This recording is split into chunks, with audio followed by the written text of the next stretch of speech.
Bom, nós já tivemos, então, a proclamação dos versículos de 1 a 30 do capítulo 12 do Evangelho segundo Mateus, e agora, então, nós teremos uma explicação desse trecho que será feito pela Nelma. Por favor, Nelma, compartilhe a sua apresentação.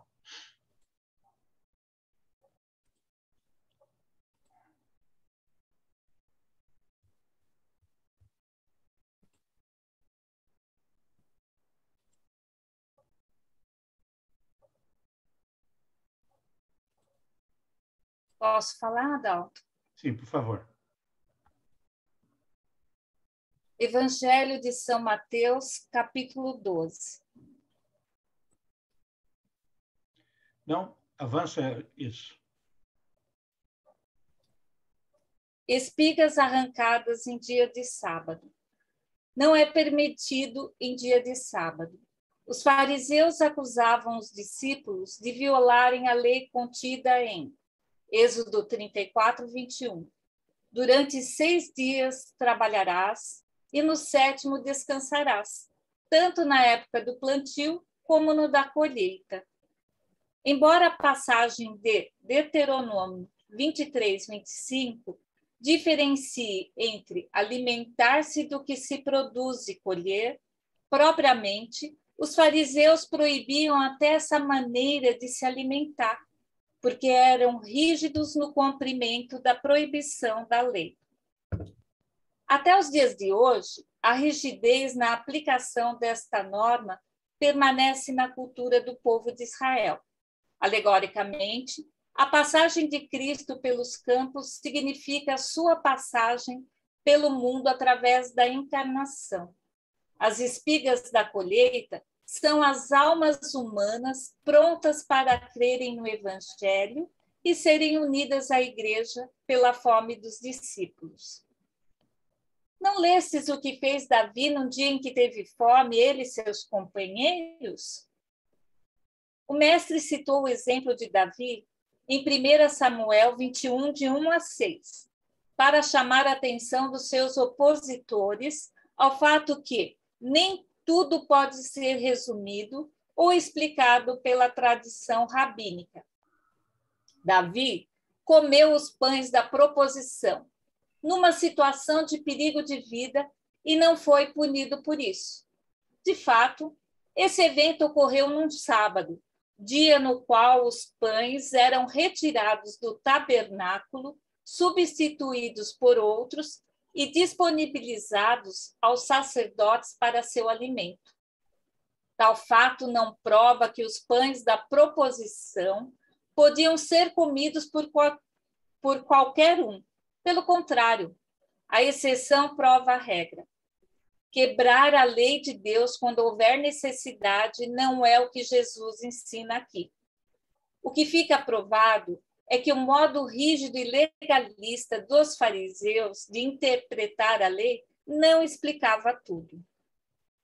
De fato, Davi só comeu os pães da proposição impunemente por ter Deus concedido a ele esta prerrogativa naquele momento.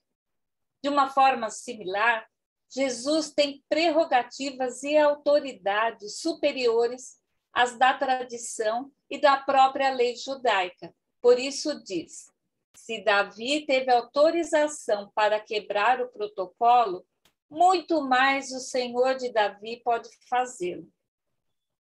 Violam o sábado. Os sacerdotes levitas trabalhavam todo sábado ao substituir os pães da aliança perpétua no templo e ao oferecer holocaustos. Ainda assim, eles permaneciam inocentes. Maior que o templo. O templo de Jerusalém era espetacular porque abrigava a própria presença de Deus entre o seu povo. A presença de Deus em Jesus, seu divino Filho, ultrapassa aquela no templo. Esse santuário terreno, então, preparava a presença mais íntima de Deus no mundo através de Cristo. Outros trechos no Novo Testamento comparam a humanidade de Jesus Cristo ao tabernáculo do deserto e ao templo. cura operada no sábado. Jesus afirma seu domínio sobre o sábado. Já que o sábado foi feito para o bem do homem, fazer boas ações no sábado não pode ser considerado irregular. Se, naquele dia, os fariseus estavam dispostos a salvar até as suas criações de gado, quanto mais dispostos não deveriam estar de ver um aleijado ser disposto de seu fardo. Resumindo, no sábado eram proibidos os trabalhos servis, não os trabalhos de misericórdia. A conspiração dos fariseus marca sua completa rejeição a Jesus. Talvez as pessoas não se deram conta da grandiosidade de Deus. A eternidade do tempo e as bilhões de galáxias são apenas vestígios dele. Ele é o Senhor da história, do sábado e do tempo, e superior ao espaço e ao majestoso templo. Aqui tem uma definição de fariseu, para a gente sempre lembrar. Membro de um grupo de judeus que obedecia às leis religiosas rígidas, viveram durante o século II a.C., não mantinham relações com os não crentes. Pessoa que busca transparecer uma piedade, honestidade ou caridade que não possui. Ele é falso e mentiroso. Quero a misericórdia. Citação de Oséias 6,6.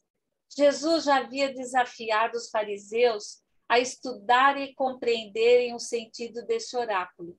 E agora, as palavras de Oséias completam a apologética de Jesus contra os fariseus.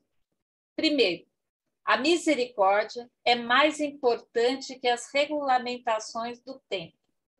Segundo, as regulamentações do templo, por si só, já têm prioridade sobre a guarda do sábado. Terceiro, portanto, a misericórdia é mais importante que a guarda do sábado. Uma referência a Isaías 42, de 1 a 4, Deus Pai também evoca essa passagem no batismo de Jesus.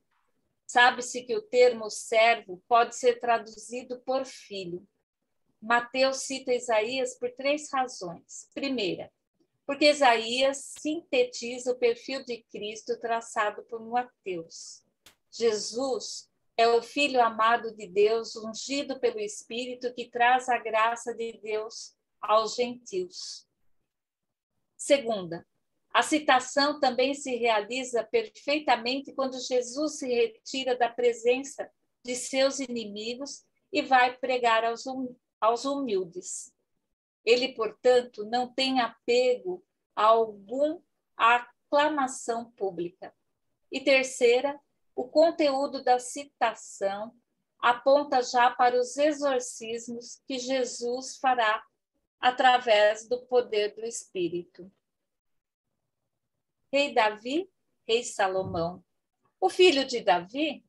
A pergunta reflete o conhecimento do povo judeu do fato de que o rei Salomão, filho do rei Davi, tinha recebido de Deus o poder de exorcizar demônios.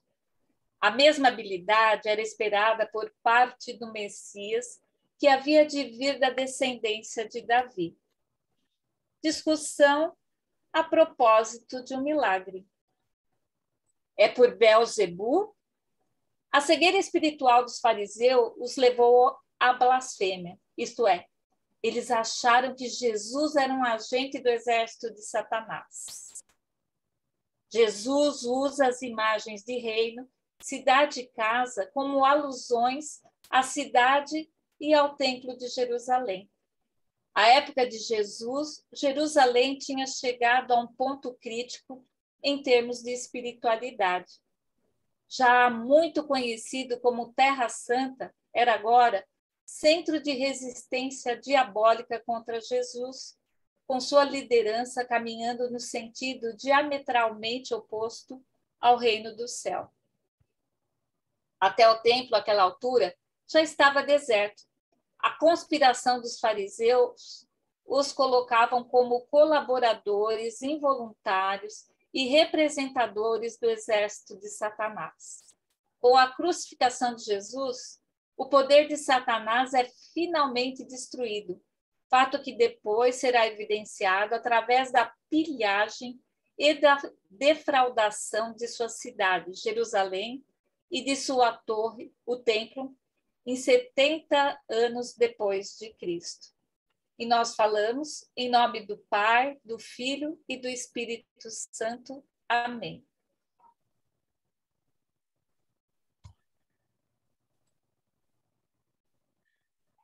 Então, agora nós iremos mais uma vez para nossas pequenas salas, onde iremos, então, mudar um pouco o foco da discussão.